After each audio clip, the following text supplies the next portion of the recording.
Hello, everybody, and welcome to another Top 10 edition of Magic Mike's, proudly sponsored by our Patreon supporters and CoolStuffInc.com, where you can find cool stuff in stock every day, and our co-sponsor, CardHoarder.com, offer the best inventory prices and delivery of cards for Magic Online. I am Terrible Idea Factory Evan Irwin, and we get started this week by saying hello to my two co-hosts, Aaron Campbell. Hi, how's it going? I straight face this time. I didn't break. Ruben Bressler. Went with the alternate art cover on the Terrible Idea Factory intro this week. Switching it up. I like a little switching fancy. Yeah. Get a little cray. I like it. Well, look. He deserves the respect. Come on. Yeah, that's true. Well, I had an idea last week of, hey, what if we were to talk about the storylines of Magic? Was it a terrible idea? Hey, that's for the listener to decide. Because for the next hour, you're going to figure that out. I just thought it was neat that we were talking so much about Theros Beyond Death's story, how they dropped the ball. There's a giant explanation this morning in Maro's article or whatever. And so, or Morrow. And then how about we just list our top 10 storyline sets that we like the storyline of in whatever fashion that we choose. So that's kind of where this came Seems from. good. Yeah. But we also begin with our choice of the top comment from last week in a segment we call Honorable Mention, where Ruben will tell us who was the most eloquent and letting us know what card we did not choose as one of our top 10 pump spells. Ruben? This week's winner is Charles Moreau, who's going to pump us up this week. How could Overrun not be included? It is one of the most successful limited cards of all time. Most sets have their Overrun with sets mechanic. Garrick Wildspeaker's Ultimate was Overrun. It's the winner of Limited Resources Limmies for Groan Test every time it's printed. For all these reasons, I put forward that Overrun deserves to be mentioned, even if only as an honorable mention in a list of the best pump cards. Overrun is a spell they literally don't print anymore. Yeah. Like, they'll get close, but they will not give you Overrun. Didn't we get something close recently? We got Clothus's designs in this set. No, wasn't it a core set? I think it was like plus 2, plus 2 or something. Well, there was also Overwhelming Stampede. Yes, which was creatures get plus X and trample, where X is the biggest power. Or wasn't there like a Convoke version? There was a Convoke Thing, version. Okay, yes. that's what I'm thinking that was 7 mana Convoke. I think that's just +3/+3, not trample. Okay. Then Return of the Wildspeaker was sort of a split card draw plus Overrun. So they get close, but again, they don't really touch actual Overrun anymore. That's fair. But for those who don't know, Overrun originally showed up in Tempest as an uncommon, and they reprinted this thing for years and years and years. 3 green, 2 generic mana for a uncommon sorcery that gives all creatures you control +3/+3, and they gain trample until end of turn. And that is a beating. That's a game's over. Like, this resolves, we're done. Like, that's how the games worked. And so they finally at some point realized, hey, what if we didn't print this one card that just like instantly ends games? And it didn't need to be, you couldn't have an effect like this. It's that you can't give that much power and toughness and then trample. It's too much. Trample was the But I do think effects like that are very necessary in terms of, allowing an aggressive deck to sort of punch through, because eventually if that deck goes to the mid game or the late game, they're not really going to have a chance anymore. And so I think those spells are necessary, even if not that exact version and what that card does. I think we need to have those in a format. I agree. The green decks burn spells, as it were. Even white sometimes has those mass effects. It's true. Well, Charles, thank you so much for being a part of the show. Thank you. And he is not blocked on Twitter. We've interacted several times. Well, there this you winner, go. by the way, was from Facebook, so he'll be able to message the absolutely the Magic Mike's Facebook account. We're on Facebook.com/MagicMikes. That said, thanks again to CoolStuffInc.com for sponsoring this giveaway, and stay tuned for our top 10 list this week, and maybe you can win next week's free gift certificate. Let's go ahead and get started. Now, by getting started, I mean Aaron's going to hang out for a minute. I'm just gonna crack open a jar of peach rings while you guys handle the first 3. They come in jars now?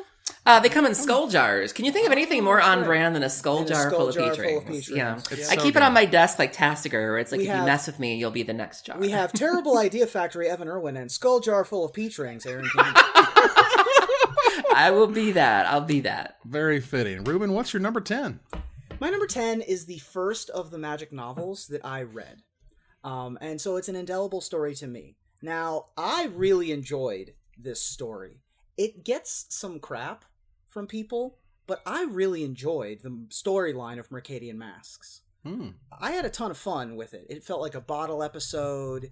You got to know the characters of the Weatherlight Saga a little bit better. It was a ton of fun for me. So the Mercadian Mask story, which if you don't know, the Weatherlight, the ship, could sort of plane shift between planes, but when they tried to plane shift to directly into sort of face the Phyrexians, they sort of bounced off of a planar shield, and much like a raindrop falls onto an umbrella and falls somewhere else, which is how it's described in the book, they accidentally ended up in this plane called Mercadia. And a whole bunch of wild shenanigans happen while they're in Mercadia. Squee becomes a goblin nabob because goblins are treated differently there. There's the whole upside-down city of the Mercadian urban area. There's the unmasking, not to give a spoiler alert, but there is an unmasking that happens where the spell Unmask occurs, and Volrath suddenly appears in the middle of the story. It was just a really fun adventure kind of set. Yeah. Mercadian Mask certainly didn't get there constructed. No one was excited to play with like any of those cards. It was a complete reaction from the Urza sets and whatnot. But story-wise, I do think there were a lot of really interesting, cool places. They made a bunch of really interesting cards, high market, stuff like that, where you could be, those are like really cool story beats. And the Saprazans and all this other stuff. And it was like the first urban setting. It was their first exploration with something like Ravnica later on. It's true. Where you had, a subterranean hangar and high market and, Empress. The cut purses are from there, the cut purses, the Rishadan cut purse, and Mm-hmm. And so it was the first real kind of exploration of an urban setting. So, for my number 10, despite the set having a lot of problems, a whole bunch of weird, bad things happening all the time, despite the fact that the villain of the story also turns out to be the best Planeswalker ever made, Throne of Eldraine's story, I thought was really interesting and really fun and cool. Like, the cards are busted, but the story was sweet. The story of the Planeswalker Oko and Garruk kidnapping the High King Kenrith and his children, his twins, embark on a quest to save their dad. At the end of the day, the king is saved, Garrick's freed from his curse, and the twins' Planeswalker spark ignites, which I think is awesome. Mm-hmm. So, like, there's we have, like, story, we have a card called Happily Ever After. I mean, that is awesome. Yeah, the set is full of Easter eggs, and I think this set was a much-needed palate cleanser. We were coming off of War of the Spark.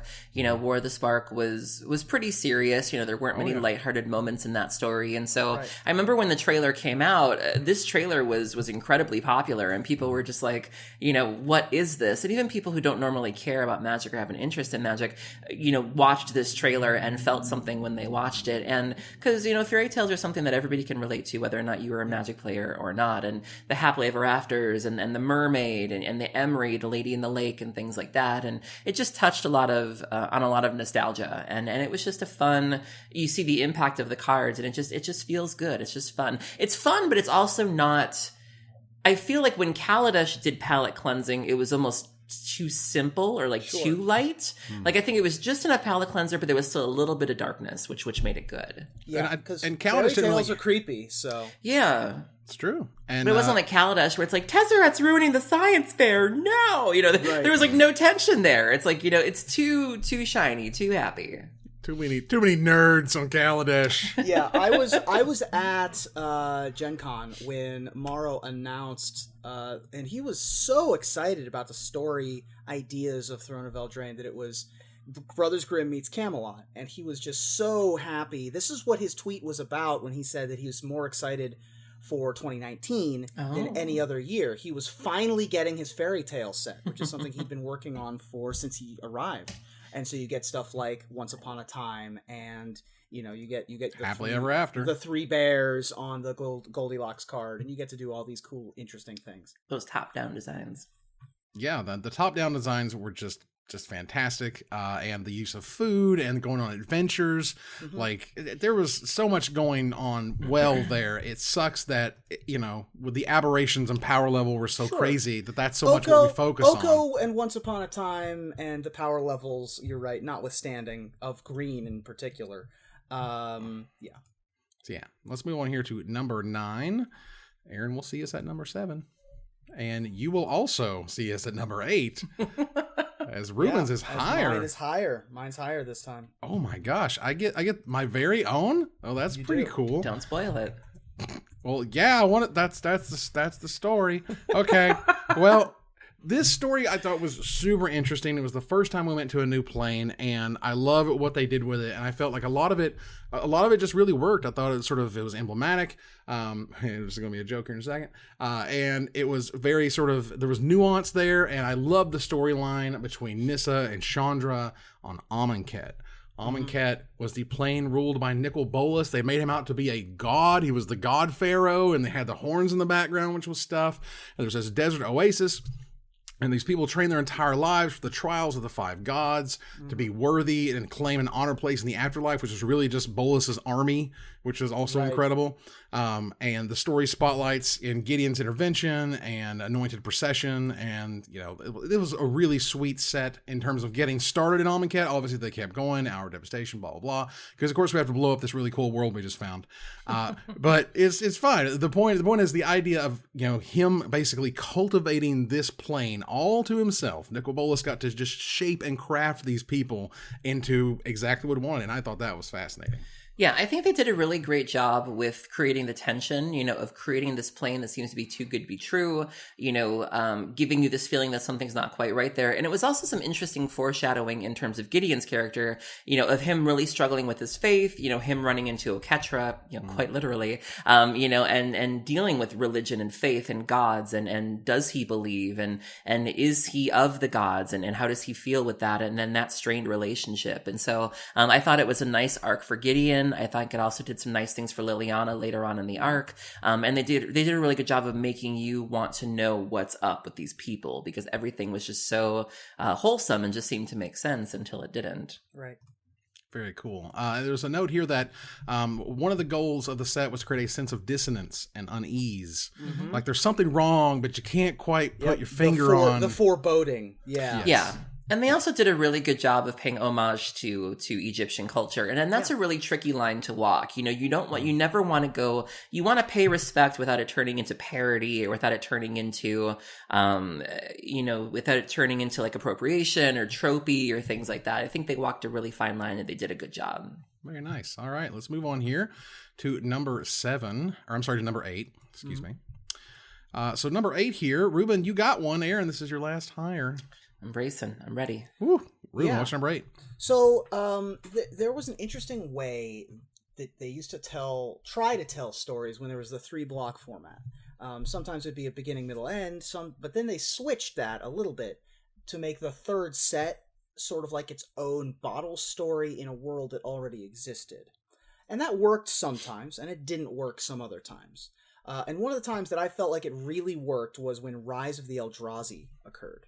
Very nice. Rise of the Eldrazi came out after Zendikar and Worldwake had sort of set up the world of Zendikar.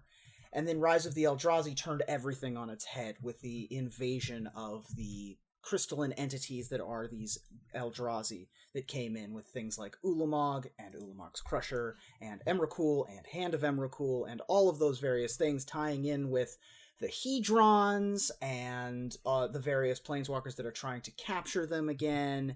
It was just a really interesting way to tell a story, and it was a totally different kind of villain than we'd ever seen before. And it was just a really interesting story behind a set. Yeah, they had there was a whole thing about there being the Hedrons.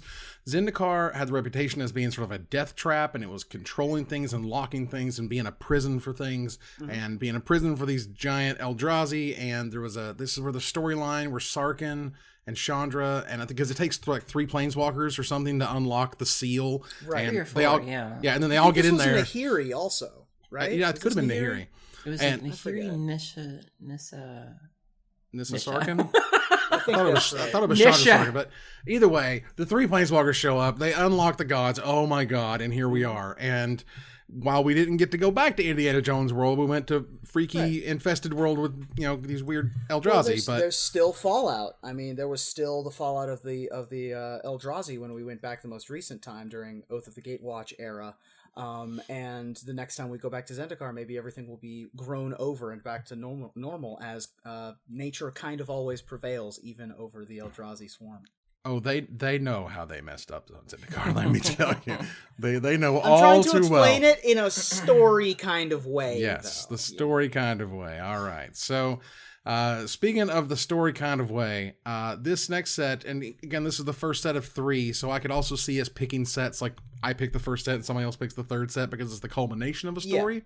But this Funny you mentioned that because that's going to be the case of my number 7. Well, there you go. And I think that's cool, by the way, because there's different aspects to these stories. Yeah. Either way, when Wizards decides to go to a new plane and they want to sort of really sell it to you and they want to give you kind of this big, grandiose story and it's going to be sort of all-encompassing and it's going to culminate into this great stuff. But the first thing you got to do is you kind of sort of got to expand and explain and be like, look, we're on this crazy place and it's a Greek-esque world of enchantments and gods and like how they are looked over and they're in the Nyx and what the Nyx is and like how these color odd like where all these gods are and who they are and how they rule over their people. And there's 10 minor gods along with the 5 major gods, which is, the 10 different pairs and whatnot. Right. And then Elspeth is locked in all this and how she is incredibly crucial to this story and how she's going to come face to face with a deadly Hydra.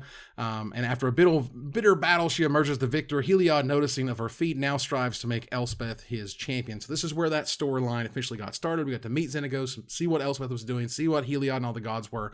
I thought it was really cool and a really cool way to kick off the set. Even though I didn't love the set constructed wise, I do always enjoy the stories from Theros. See, I was the opposite. I loved the set in constructed. The story just bothered me for a couple of reasons. Like, I thought Ashiok was really unexplored. Apparently Ashiok was supposed to be the villain in that block, but they were very concerned about making a queer-coded character a villain. Like, they didn't feel good about that. And so they went back to Xenagos and this sort of Planeswalker wanting to be a god thing. I didn't really get Xenagos, where it was like, so his plan is to throw a giant party. That dude partied so hard, he became a planeswalker. Well, it was like, you're going to party so hard to destroy the plane. Like, I didn't really get that. I wanted to know where the red-green planeswalker was. Well, they did Elspeth, we didn't know, yeah. They did Elspeth so dirty, that was a really big strike against it. Had the weird Daxos thing of like, you've known him 5 minutes and yet you're going to the underworld for him. I did love the Kiora Thassa cat fight though. I lived for that. And I'm so glad that they kind of kept that going in Theros Beyond Death, because I was living for that story. Yeah. That was really good. I'm glad that we did get a little bit of the explanation in our return to Theros where Klothys was the whole time, which was sort of just bouncer duty in front of the Titans. And now that everything's being shaken up and there's an underworld breach and the Titans are getting out, that's part of the whole story of what's happening with the return to Theros. But I always do like it when the first set of a block sets up the world and then a story gets told in subsequent sets. And I feel like that Theros did a really good job with that. Very nice. Let's move on to number 7. Now, I'm going to be taking a break. My number 7 and number 6 are higher. Hey. But you guys both have 7 and 6s, so that's going to be awesome. We got this. We did. got right. this. Aaron, what is your number 7? So my number 7 is the continuation of a set that you chose, Evan. You mentioned how with the first Amonkhet and with Amonkhet itself, you got to see the world of Amonkhet. You got introduced to the gods. You got introduced to this religion and the trials. We got to establish who was on Amonkhet. And my number 7 was essentially destroying all of that. And so my number 7's Hour of Devastation. The reason why I picked this set was there were just so many good moments that I love here. You have the big reveal of what exactly was going on here, that these gods had been, basically had been given amnesia and had very different purposes leading up to this moment. And the reveal that Bantu was kind of in on the whole thing, that like, she was cool, she signed up for this. The rest of them didn't. They had very different purposes before all of this. You had the original 3 that were sort of put away in this cupboard that they touched on in the first story. The Scorpion God, the Locust God, and the Scarab God. And so you had that big reveal of these monstrosities that were good and standard as well. Yeah. You had major characters that turned into heroes. I'll never forget Hapatra on the Basilisk riding through the city like a badass. Right. And then you had Samet and Jeru, and, Hazaret turning into this hero and like saving children. Like, it was a bit of a bummer to see the plane be destroyed, but we got to see a lot of characters get highlighted, and given some really heroic moments. And I hope that we can go back to Amonkhet in some way. Also Liliana kind of finding her power, right. and killing Razakath in this very feminine way. Like Alison Lures wrote that story, and she mentioned that, the way she wrote it was very much about female anger, and it really shows in how she did that. And so many beautiful moments despite terrible things going on. I love Hour of Devastation because it was 100% clear that they were losing. Like there was no like hope and they of needed that. Yeah. So-and-so was doing this great feat, but these other people lost. No, everybody lost to Bolus. Everyone got their butt kicked, and it wasn't even close. That was the Infinity War of the Gatewatch storyline. Everyone loses. The end of Hour of Devastation is exactly that. It's the lowest point for the whole team, and it was really just incredibly well done. Yeah, it was our empire essentially. Yeah. Also, River Hoopu. I mean, we didn't know if River Hoopu survived, but I'm hopeful that we'll see River Hoopu again. Wasn't that guy on Ixalan? All right. River Hoopu? No. What? Okay. All right. Get out of here. Yeah. I cast Gift of Paradise into River Hoopu. Wow. Actually, no, it was River Hoopu Get turn on 2. his level. River Hoopu turn 2, Gift of Paradise turn 3, activate River Hoopu turn 4 in the most fast limited environment ever. It was not, You're a simple man, Ruben. I'm a simple man. I like my hoopus, and I like my Gifts of Paradise. Get his hoops. All right. Ruben, what's number 7? The bigger the hoop, the big... Okay. That's for the pre-show. That's for the... Yeah, right? So my number 7 is... I mean, there are a number of events that are huge world-changing and multiverse-changing events. The World Spell, for example, Urza's Ruinous Blast, creating the Ice Age, for example. But there was one in particular that spoke to me because not only was it an event, it also became the name of the set. And that event was the Conflux. The returning of all of the separated shards of Alara coming back together into one single plane, and the issues and consternation that occurred after it happened kind of out of nowhere. Not very many people knew that overnight the planes were going to come back together, and so very few people were prepared for it. And so it led to all of these interesting conflicts between the natives, especially those, if you were a Bant person trapped in Grixis or vice versa, you could go back to your home plane of existence. And oh, by the way, it awoke these 5 color beings, not the least of which being the Progenitus, which has the most epic first line on any Magic card, protection from protection from everything. That's amazing. And then they stopped putting protection on stuff, which was weird. Yeah, but once you have protection from everything, where else can you go? Yeah, right. What you going to do? I guess you just leave it there. Yeah. It was a super interesting set, and this is where they just kind of just smushed everybody around. They're just like, all right, now do stuff. Now kiss, right? Like what happens? What happens if the Ethereum from Esper interacts with the wild beasties in Naya? Well, this is cats got claws and are going to scratch on metal is what's going to happen. And they did that over and over. It was just a ton of fun. This is where the book Agents of Artifice comes from. So if you want to read more about it. Hugely it's probably one of the most famous of the Magic books, at least in recent memory. It's because it has that Jace promo, but yes, that too. That was worth lots of money. All right, let's move on here to number 6. Aaron, what's number 6? My number 6 is also a set that revolves around the destruction of something or the rebellion taking place on this plane. I mentioned how Kaladesh didn't really have a lot of tension for me. It kind of felt like a Saved by the Bell episode or, an after-school special where it's like, oh my god, Tezzeret's being naughty again. Like, I just didn't care. I just didn't feel like there were any stakes. I didn't feel like there was any danger, any tension. Well, they fixed that a little bit in my number 6, which was Aether Revolt. But really, what sold Aether Revolt for me was, the character that is easily Alison Lures' best work, I think, and that's Yahenni. Yahenni is clearly a creation of Alison Lures, and we got to see quite on the death of Yahenni, because Yahenni's an Aetherborn. They have sort of this fixed lifeline to begin with, and the going away party. The story of that one was called Renewal, which 5 different writers contributed to. It was Mel Lee, Kelly Diggs, Alison Lures, Doug Beyer, and Chris Latoile. And the Yahenni portion is just like like, here's this character that everybody got attached to. And they have this going away party, and Yeheni's insistent that it be a celebration and that they don't want anyone to mourn for them. And there's humor. I think Jace tells Yeheni like a secret or something. And just to be there for the passing of this really beloved character was really, really powerful. I didn't really care much about like the Baral thing. Like that didn't really get me. But, I followed Yeheni through this entire story, even to the bitter end. Yeah, that story was fantastic. And that was one of sort of the glory days, I think, of their storytelling, is when they had all these people who were just firing on all cylinders, and they were absolutely terrific. This is where Chandra's mom just kind of goes nuts, and there's the renegades seizing control of large portions of the Girapur, as it were, to overthrow the authority of the consulate. The Girapur is a weird name. Girapur, y'all. Girapur.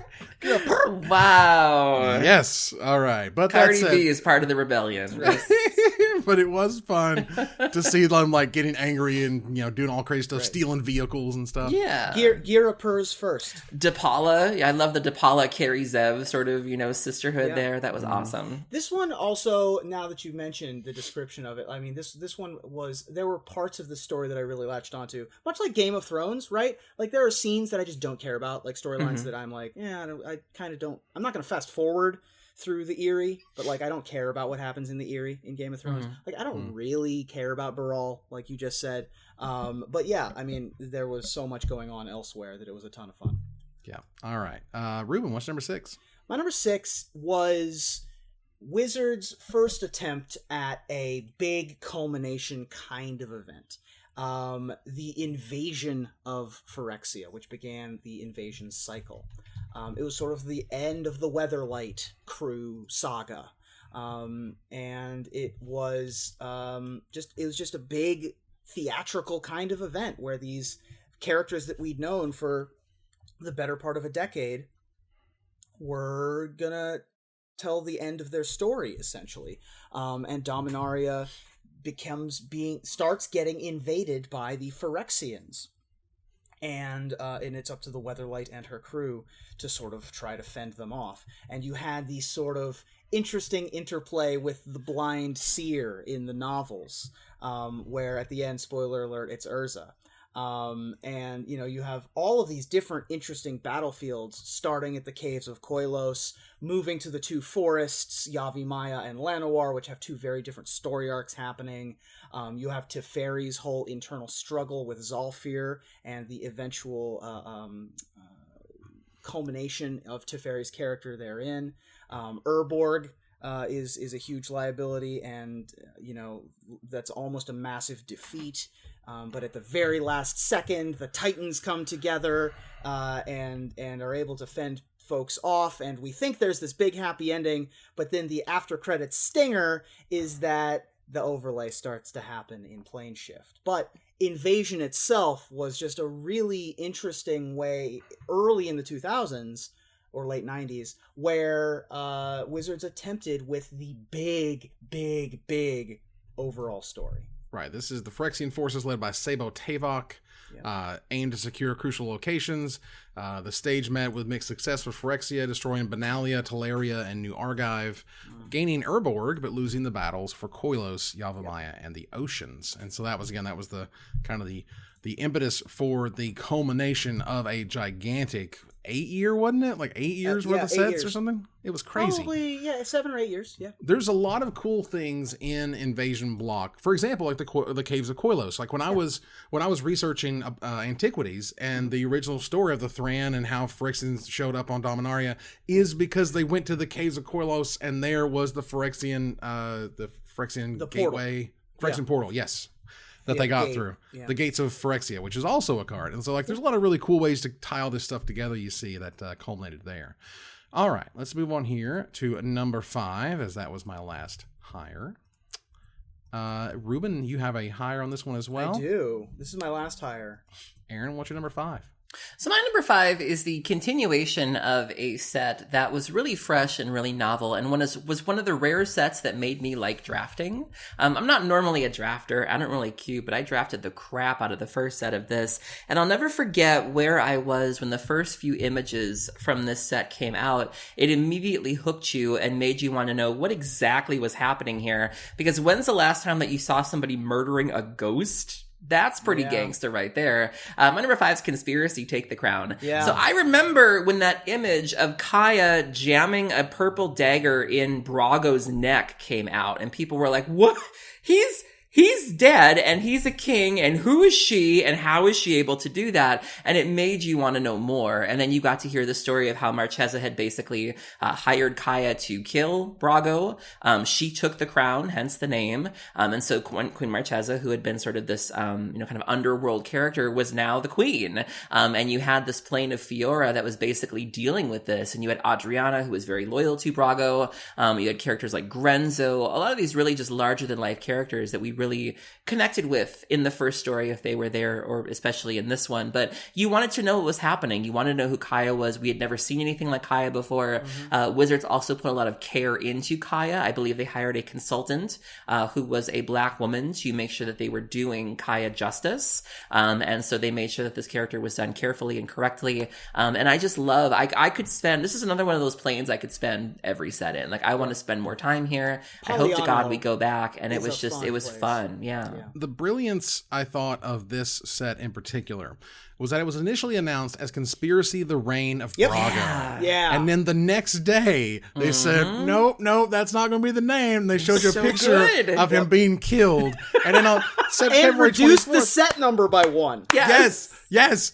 And February 24th, they said it was going to be the empty throne to reflect the plot twist. And that's when they reduced the card number. Love it. 2 days later, they finally showed you the set symbol and the final title, Conspiracy, Take the Crown. Really clever way to announce the set. And it's back to 221 because Queen Marchesa is now in the set. Yes. Oh, that was great. That was great. And I loved it. It was great. So they should do more of that. That would be fantastic. All right. So let's see. That was yours. Let me get it down here officially. All right. So for my number 5, and I can imagine this is probably on one of your all's hires. Because this expansion in particular was super interesting. I think it failed sort of mechanically, gameplay wise. They tried. I can't believe they didn't see what they fixed the first time, but they tried to come back and do it right. The story for this set was so cool because you had dinosaurs and pirates and merfolk, and it was awesome. And the story about the power and companionship and approval and discovery and all this stuff, and they all want this crazy thing, this one item that they're all racing for. They're trying to find the hidden city of gold, to find the immortal sun, and it's just dinosaur riding warriors is nuts. We've got merfolk people and the vampire conquistadors. Vampire conquistadors is brilliant. It was brilliant. That was one of the And so the set is called Ixalan. So this was my number 8, and I agree with you. And when I think of Ixalan, the one thing that stands out the most to me is that this set made you care about Jace, which is really hard to do because, they want Jace to be the Mickey Mouse, but the reality is a lot of us just can't relate to him. Like, we don't get it. We're not that emo, whatever. And a lot of people went into this set, being kind of tired of Jace, to be quite honest. We were coming off of Planeswalker fatigue. And a lot of people's opinions changed after this set. They made you care about Jace, and they made you care about Vraska. They gave Vraska a lot more depth as opposed to just sort of being the shadowy mercenary. I was really skeptical of the changes they made to her when I first started reading about this set, and I became a really big fan, and I was really happy with the way they did that and the way that they portrayed just trauma and friendship, and not necessarily having it lead somewhere, kind of creating more of this. Too often there's this urge to like man, woman.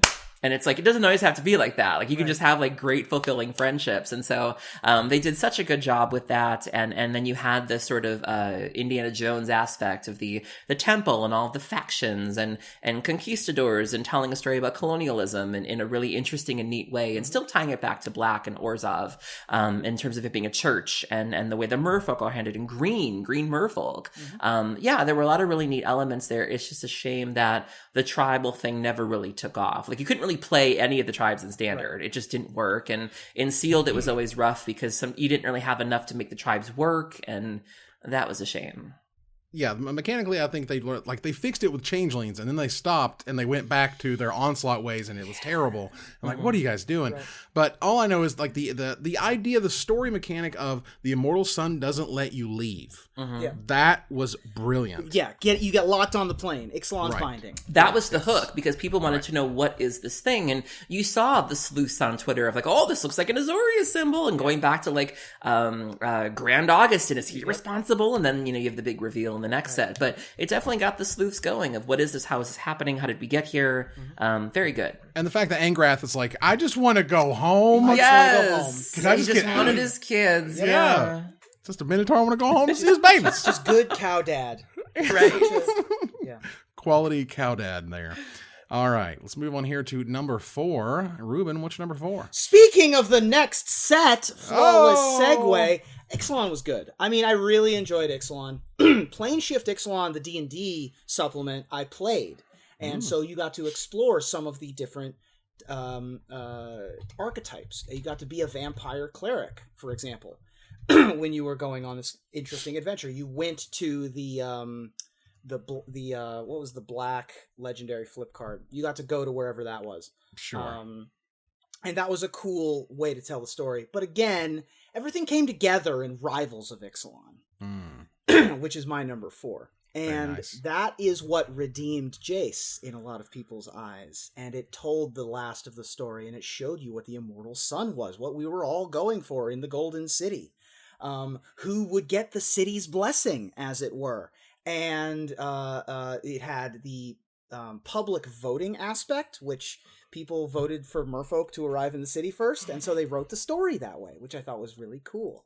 And you learned about Azor, who was literally still there, and then banished to the Lonely Island, or the Remote Island, or whatever, by Jace forever and all time. And then you had Jace's flood of recollection that occurred. And then removing it from Vraska in this sort of interesting melancholy moment. You had Huatli, who was finally able to leave and explore and do the things that she wanted to do. And Angrath finally being like, yes, I'm finally free, and then just leaving immediately.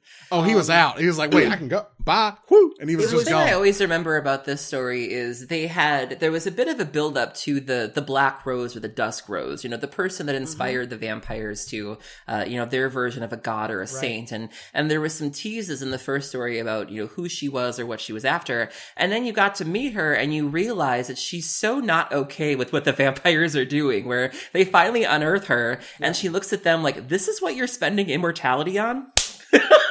Right. And that was just so great. It just reminded me of just, you're playing vampire now, Ruben. It reminded me of the followers of Set. How when they finally raise Set and he eats them all. Your god being disappointed in you. I thought that was such a laughable moment. There was a really cool twist there where Jace was going to, like, Vraska was going to help Jace, and so they planned out a thing, and then he hid it in like a corner of her mind where Nicobolus wouldn't see. Yep. I don't even think that ever came back up. I heard it was sort of touched on in the War of the Spark novel, but not to any great effect. And then the big reveal of who was, and then someone steals the immortal sun, very Scooby-Doo-esque, ha ha ha. Like, oh, this is what they wanted all along. The Masterminds acquisition, come in and plug it at the last second. Yeah. There you go. All right. So, Aaron, what's number 4? My number 4, again, I have a thing for sort of, I tend to like the blocks where it all goes down, or the sets where it all goes down. And so my number 4 was the culmination of the Shadows over Innistrad storyline.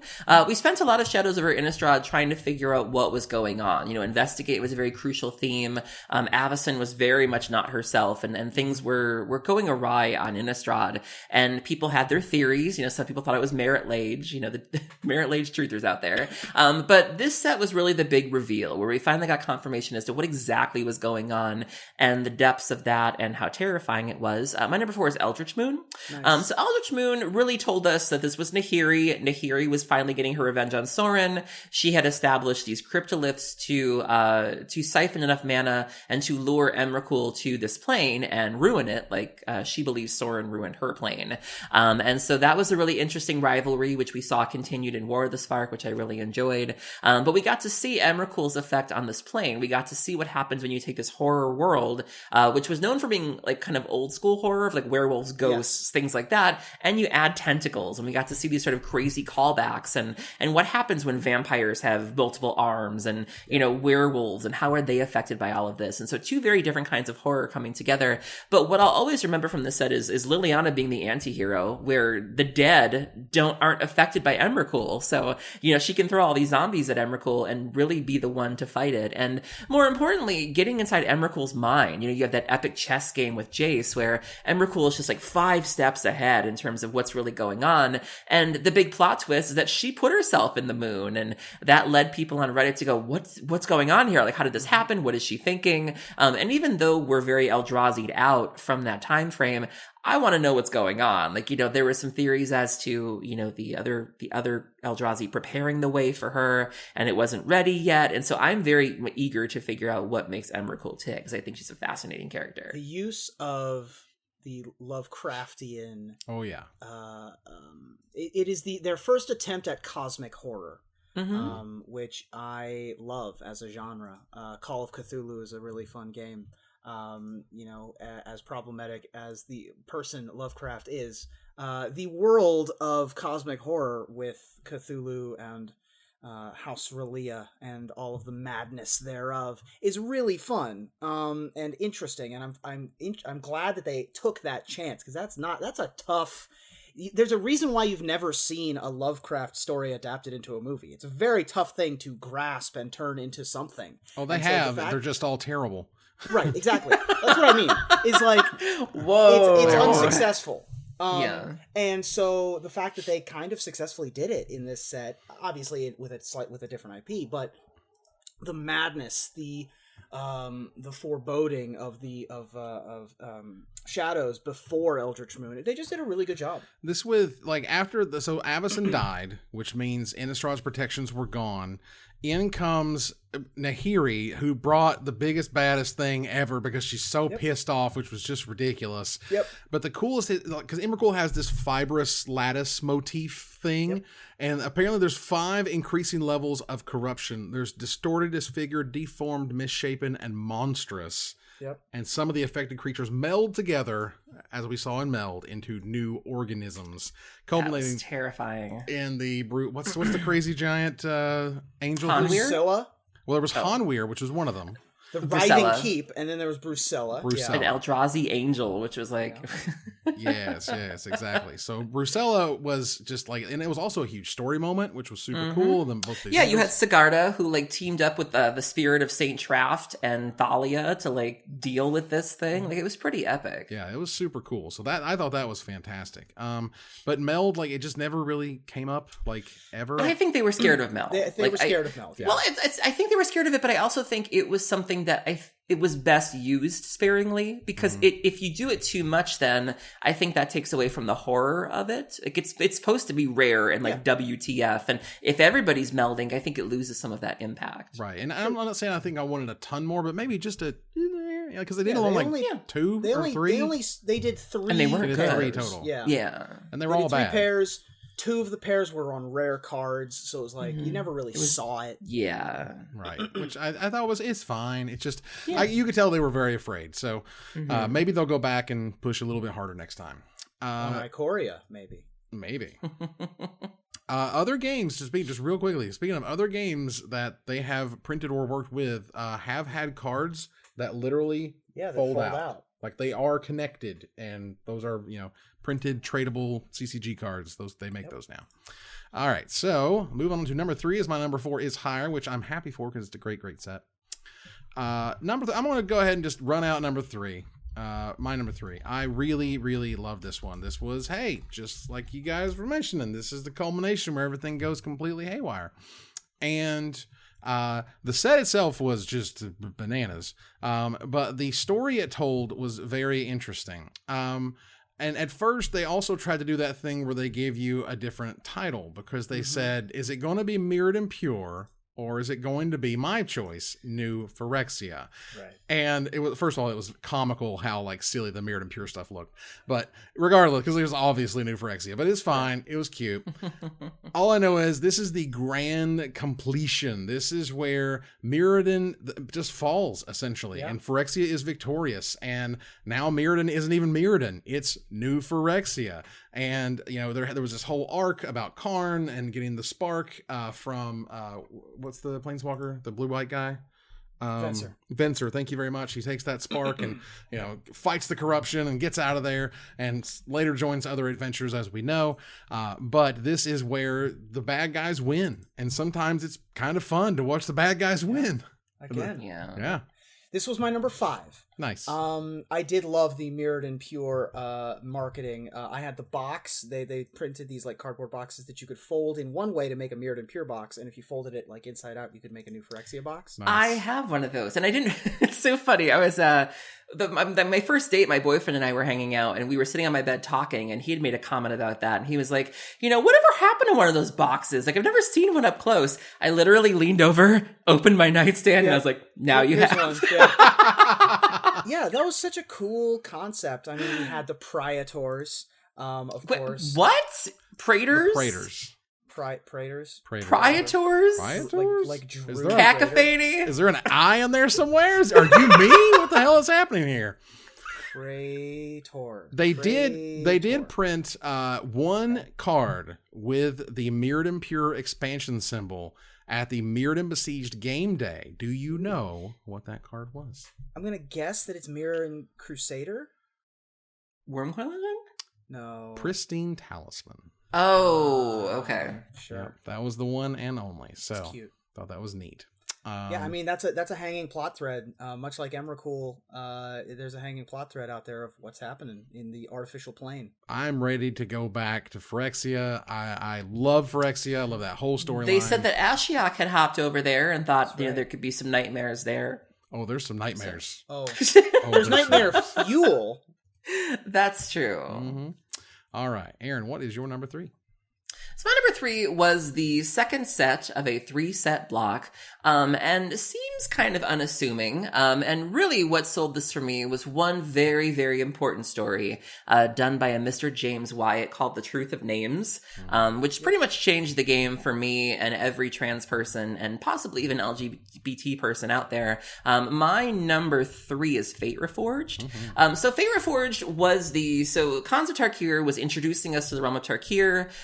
We had the current Khans of like Sidisi and things like that. And then Fate Reforged took us all the way back. So we got to see sort of the ancestors, the people that got us to the point we were at Khans of Tarkir, people like Yasova Dragonclaw, people like Alesha. There weren't any 3-color cards there. The leaders were monocolored and then had these sort of hybrid effects to them, like Tassiger. Yep. But what really stole the show for me was Alesha, where they introduced this character and that she was the Khan of the Mardu, or the leader of the Mardu, and that she happened to be trans. And prior to this point, trans representation in media is not great. Like, we're either criminals or we're sex workers, or there's something wrong with us. We're not allowed to just be like happy, successful characters. And so this was done really respectfully. You had this character who was a powerful warrior who had, very great acumen on the battlefield, was very well respected by the Mardu around her, and they didn't care because she could fight. And as long as she could do that, they'll take you. And then her ability to name herself, which is a very powerful thing for us to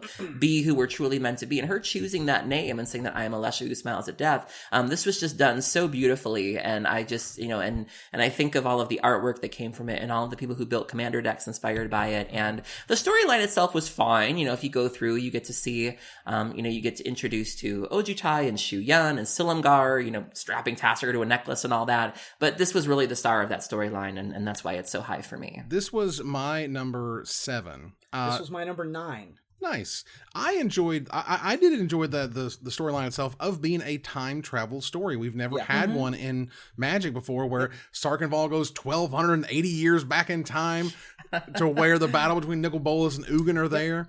And Crux of Fate. Yeah, the absolute crux of fate, where the clans still exist, and the clans aren't fighting each other, but are constantly fending off the legion hordes of dragons that are terrorizing their world. And of course, when they can't do that, it becomes dragons of Tarkir, and it's a whole different thing. So I thought that was really cool. I thought they tried very hard with stuff like hybrid mana to make it work, sort of mechanically, gameplay wise, from the different sets that came before and after it. But the story itself, we have a time travel story of magic. I absolutely loved, and I thought they did a good job with it. The time spiral aspect of it, the time travel, Back to the Future, alternate storyline chicanery was insane. Obviously, The Truth of Names is the highlight of the album. And James Wyatt, of course, heads up the story for the D&D expansion stuff now. So all of the Plane Shift stuff and Guildmaster's Guide to Ravnica, that's a James Wyatt joint. Mm-hmm. But yeah, I thought that it was so cool the way that they showed you the alternate realities, and just a really interesting... And also went back to Ugin and Nicol Bolas and sort of their genesis together. Yeah, the whole bit there, and the whole thing with Tassiger, and Tassiger and Rakshasa, and it's a really sweet bunch of stories that they have tied up into this set. Ruben, what's your number 3? My number 3 is it's the culmination. It is the big, it's the event of the year, or it's the event of the decade. It's when you have a storyline that goes over dozens of expansions, and you have the big Avengers Endgame style end of the story in War of the Spark. I actually think they did a fine job with War of the Spark. I mean, they were trying to do so much. They were trying to do so many things. The novelization, I didn't read. But the story of what happened is interesting to me. Much like lots of these stories. The stories that were told on the cards of War of the Spark were interesting to me. Yes. And the story of how everything culminated in War of the Spark was interesting to me. The novel notwithstanding, because I just didn't read it. Yeah, this was my number 10, largely because of the novel. But you do bring up a really good point. You had this sort of, Ravnica had always been this sort of peaceful metropolis, which we'll get to in a second. But to see it be twisted in such a jarring way, you see this architecture and these characters that very clearly don't belong in Ravnica. So you see these Eternals next to... Demir things, or next to Boros things. It's very shocking to see. And you see the culmination of Bolas's plan, which we've been waiting on for a while. The beacon, where all of these planeswalkers that we've, heard of for all of these years suddenly and all come. All of these MacGuffins from all of these sets. And some of them have bigger roles than others. For me, it was really important to see Liliana kind of take on this almost selfless role. We see this development in the trailer where she's under Bolas's sway.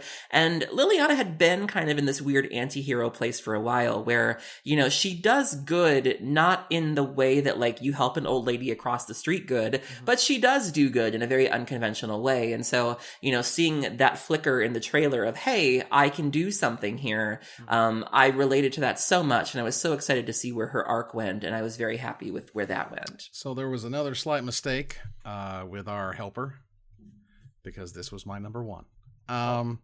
Because this was the Avengers Endgame. This was the culmination. This to me was, while the novel was trash, like I don't even at this point give a crap about the novel. What I see mainly is like, what's the story on the cards? How did they do that? Was the trailer great? Yeah. Did I feel like this was the trailer was great? Yes. The trailer was fantastic. I felt like there was emotion in the set. There was power in the set. It was very unique. It was super exciting from like a player point of view, from the gameplay of having a planeswalker in every pack, for God's sake. There's a whole bunch of things I thought that War of the Spark really, really did well. Decidedly male aside. Terrible decisions for Chandra and Nissa. Kind of brawny there, Evan. I got to be super manly about it. And but no, for me, I thought War of the Spark was, as Wizards wanted to tell an epic story, I thought they told it, and they did in the cards. Because I was happy with the story as I saw it in the cards. I mean, the story is fine. It's not John Grisham. It's not Dean Koontz. It's not Margaret Weiss. It's not award-winning fiction. But, can you read it while you're on a plane? Absolutely. Yeah. Can you read it while, you're at the dentist's office? Sure. It's not terrible. I just think people were expecting something to go along with how enormous the set was. I think they were expecting something a bit more expansive, and it just wasn't that. I think one of the issues is that when you have Brandon Sanderson writing stories, and then you have a novel by someone who's written a lot of television scripts and treatments and all this other stuff, it's just so jarring in quality where they don't match up at all. So either way, So that's my number 1 spoiler alert. Let's move on here to number 2. Aaron, what's your number 2? So I mentioned that Ravnica had always been, relatively peaceful, or that, they hadn't really seen anything the likes of the Eternals and Bolus before. But my number 2 was just a crazy set. I love reading about this. I was not there for the original Ravnica, which I feel so bad about, because obviously I love so much about Ravnica. I could spend every set there. But when I read about this, just how much they managed to pack into this story, as if inter-guild politics wasn't enough, let's bring back ancient 1,000-year-old creatures from, the underground and throw them into the mix too. Like, it was just ridiculous, and I love it so much. My number 2 is Dissension. Yep. So Dissension is just so much going on. You basically have the revelation that the Simic have made Experiment Kraj, which is meant to, take over the plane. Simic as the bad guys. I love it. Absorb everybody. Momir Vig being insane. Rakdos fighting Rakdos the demon fighting this giant fly. You have the Nephilim, which were these 1,000-year-old creatures, these 4-color abominations, crawling up and spewing words at people, and the artwork for those is just ridiculous. You have the Boros, you have the Dimir kind of working with the Golgari, and Zavra being killed and then possessed by Zodek. It's like a soap opera gone horribly awry. And then you find out that it's really the Azorius behind it all. Yep. Because they needed an excuse to institute martial law, and they want to remake the plane with really, really firm rules and putting everybody under their thumb. And there's just so many layers to it, so many plot twists, so many just outlandish moments of Lazolda getting eaten by the cultists, that you're just reading it and you're like, what on earth? It's a lot. It's so much. The storyline synopsis I found here begins with the streets of Ravnica run red with blood. Right, you have Ghost Koss. Aggro Koss is some ghost inspector. Aggro Koss is a ghost now. Yep. But he ain't done. His job ain't done. Ghost Cop. He's Ghost Cop. Coming this fall to NBC. Ghost Cop. Feather storms off. Yep. It's doing a lot. There's a bunch. And Zadek possessing people, and then Zadek gets publicly arrested, which shows the House Dimir to the public that they've never seen before. Breaks the guild pact. Yeah. Yes. Yeah. And it's quite a thing that they did. I used a lot of the original storyline, particularly of Dissension, with the Broken Pact. Mm-hmm. Feather features majorly in the Broken Pact the first 2 seasons. And I use a ton of they flash back to the original guild members, the signing of the guild pact and stuff like that. And it's because Dissension is just all over the place. It's so fun. It's crazy. Ruben, what's number 2? My number 2 is comfort food for me. I don't know why it just appeals to me so much, but it just feels so good to go back to Dominaria. I just loved Dominaria. It was just a good story. I have no complaints about the Dominaria storyline. Yeah, this is my number 4. To me, the real selling point of the set Dominaria was that this was the first set after they went away from the 3-set model, and everyone was like, why? Why don't we have 3 sets here? This set's so good. The story is so good. And it's smooth. It's not jarring. Everything makes sense. You feel for all of these characters. You're not retconning anything. You're not changing anyone's appearance or mindset midstream. It just felt so natural. And all of the stories being written by one author, Martha Wells, who I felt did a really spectacular job of jumping between all of the various different locations, from Benalia to Teleria West to the bottom of the ocean to, everywhere, and then introducing all of these new characters. I particularly loved Slimefoot's story. Oh, Slimefoot was amazing. Which was episode 10, the Slimefoot story and their first fungus interactions, first person, first fungus interactions with the world. Was just really fun and interesting. And then, of course, Yargle attacking the Weatherlight, and then Muldrotha coming up and Yes. having a Jaeger battle against Yargle. Jeez. And I just loved it. And then, then it went to the Urborg, you know, and they fought Belzenlock, which was the final demon.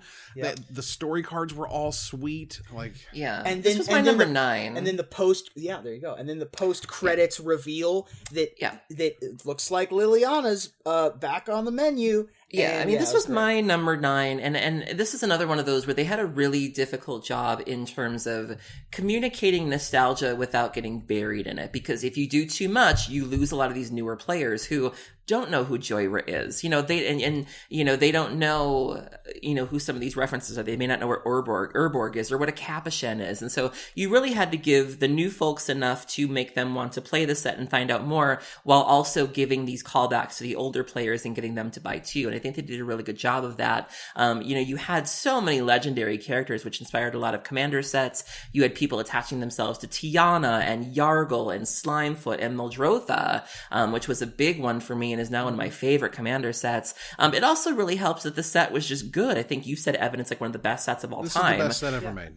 Okay. It is the best Magic set from beginning to end, from draft, from sealed, for constructed. It was fantastic. Nothing was busted and broken. They created the best storytelling tool of all time in sagas. Yes, they did. That showed up in Dominaria. This hit on so many cylinders. It's hard to describe to you how unbelievably successful this set was. It was so successful that Wizards literally held back product. At least that's the rumor. They held back product because we couldn't get any for 3 or 4 weeks because it sold so much it would screw up their quarterly earnings for the year after. Because if it wasn't as good as Dominaria, then they were screwed, right? Because just everyone wanted Dominaria. This set is absolutely incredible, and they brought it back for on Magic Arena to draft the other day, and I got to, and it was just as good as I remember it. This set is so fantastic. It is hard to say too many good things about Dominaria. Can we just make them all like Dominaria and we would live just the land of milk and honey is just all Dominaria sets.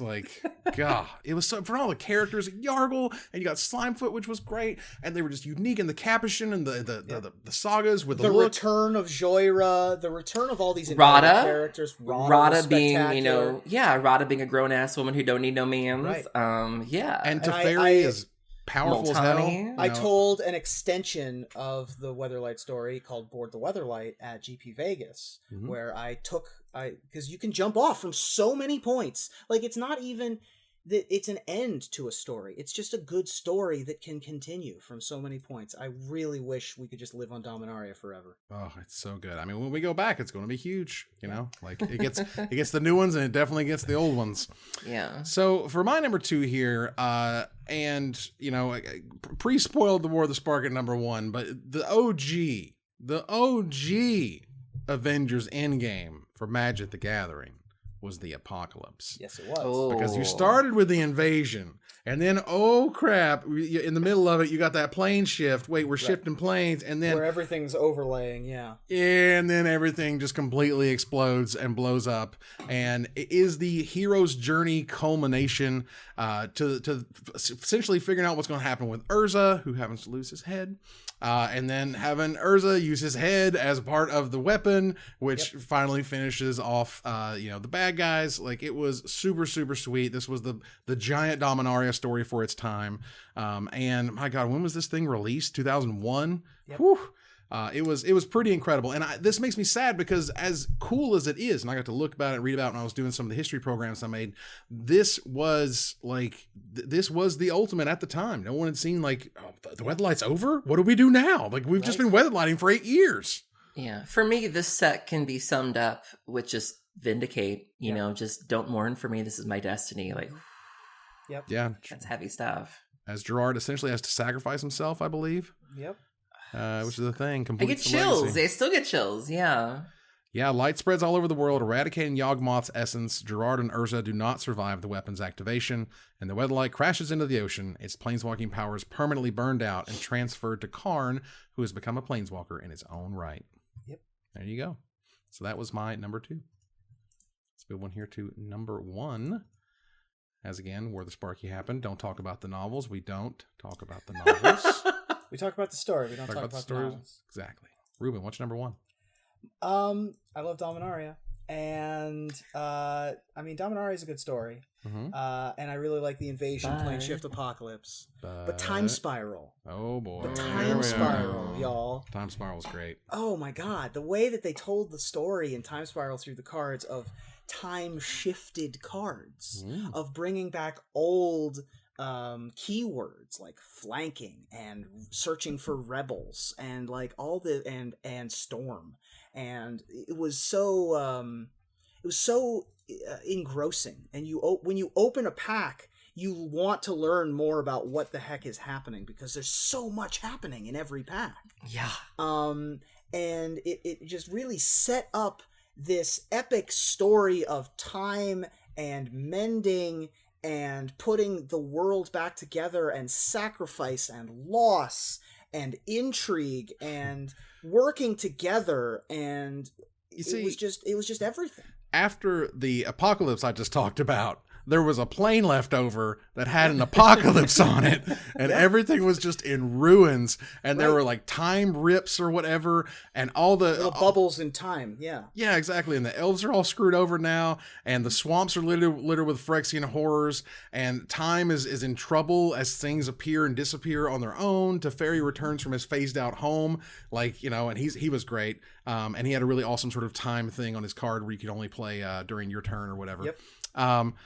Yeah, it was terrific, and this is how they gave us planeswalkers. They're like, they can't be gods, but they can be really powerful, but they can't be that powerful. So we'll do this mending. We'll show you what could have been, and then we'll show you what is, and then we'll go from there. And the story of Time Spiral Block with Planar Chaos and Future Sight, right, established what the card Planeswalker could end up being, because before then you couldn't put Planeswalkers on Magic cards. They were too powerful. Right. And so the mending that occurred during the Time Spiral Block made that possible, among other spectacular things that they did. I'm just like, in my mind, I'm like, did they just put like big band-aids over all the time rips? Like, did they just wrap them up? You know what I mean? Just like didn't talk about them anymore, and just, you know, give a good, you know, tug there. It was more like Teferi and friends spent their Jedi life essence closing them, right? And so some people like lost their sparks or died, and, you know, like there was lots of it was just a weird, fun jaunt. There you go. Aaron, what's your number one? So my number one is a name that we've touched on a couple times in this show. And so I figured we would go all the way back to the beginning because I took a really long break from the game. But when I first started playing, this set had just come out, and I have a lot of nostalgia surrounding this set. You know, I remember being, 14, 15, 16 and just reading the cards. And this is back when they came with the starter decks that had like the little books. And so I would read that and just soak up every bit of lore I could. And I loved these characters so much. And I was so happy to spend so much time with them. And I was very sad when it was over. My number one is just Weatherlight, which is where we got introduced to the characters of Cisse and Tongarth and Gerard and Krovax, and this was just I have nothing bad to say about this entire saga. Like, I love these characters so much, and I can still go back and look at the cards and reread the books, and you have Volrath, and you have all of that going on, and Wrath and Squee and Hannah and Gerard and Orim and Eladamri and Belby and Airtie, and it was just like, this was just, to me, this is just the pinnacle of Magic storytelling for me. Obviously there have been a lot of great stories since then. Alison Lures is a godsend. Martha Wells had a good time. But, the Weatherlight crew, it just feels like family. It feels like friends. It feels like a warm blanket that you can always put around you, and it's there, and it makes you feel the same things. And I just have nothing bad to say about it. It was just an incredible time in Magic, and this is the set that really started it all. Yeah, this was. I got a bad thing to say. All the character cards were crap. Like, why did they keep making garbage legends? You were like, here's Gerard, and you're like, oh, really? Right. Weatherlight, for all of its weirdness, like, even though it was supposed to be like an enchantment set or something, but we didn't learn that until years later when Rosewater was like, it's supposed to be an enchantment set, and we're like, what? Wasn't that like a bunch of weird graveyard stuff too? Like, it was all sorts of weird things going on in that set. There was a lot of weird stuff going on in that set. Maybe but the whole story of the Weatherlight overall was amazing. It was amazing. Yeah, so they started it off at least right in that regard. When I think of who the main character of Magic the Gathering is, I don't think of Jace, I don't think of Liliana, I don't think of Chandra. I think of the Weatherlight. Yes. Cisse, Karn. And that's because we're old. All right. And that was our top 10 storyline sets. You'll see them on screen right now for your review. Take a look at my list, Aaron's list, Ruben's top 10. And we want to hear from you about what set we did not talk about. And we'll select our favorite to win a $50 gift certificate to CoolStuffInc.com. But before we go, I want to thank my co-host. Thank you, Aaron. Thank you for having me. Thank you, Ruben. What a happy ending. And they lived happily ever after. Oh. Happy endings for the pre-show. Hey-o. $5 and Discord access. Okay, here we go. So I want to thank our sponsor, CoolStuffInc.com, our co-sponsor, CardHoarder.com, my co-hosts, Aaron Campbell and Ruben Bressler. You guys for watching or listening, and I hope you support us at Patreon.com/MagicMikes. Follow, like, tweet, favorite, share, subscribe to everything social that tells people we exist. Catch us online at Twitch.tv at MagicMikes, on Twitter at MagicMikesCast, or a Magic Mike subreddit, and like the Magic Mikes page on Facebook. Talk to us privately at MagicMikesPodcast@gmail.com. Follow the audio-only podcast at MagicMikesPodcast.libsyn.com, or find us on iTunes and Spotify. Or join us here next week, same time, same place, for another episode of Magic Mike. Good night, everybody.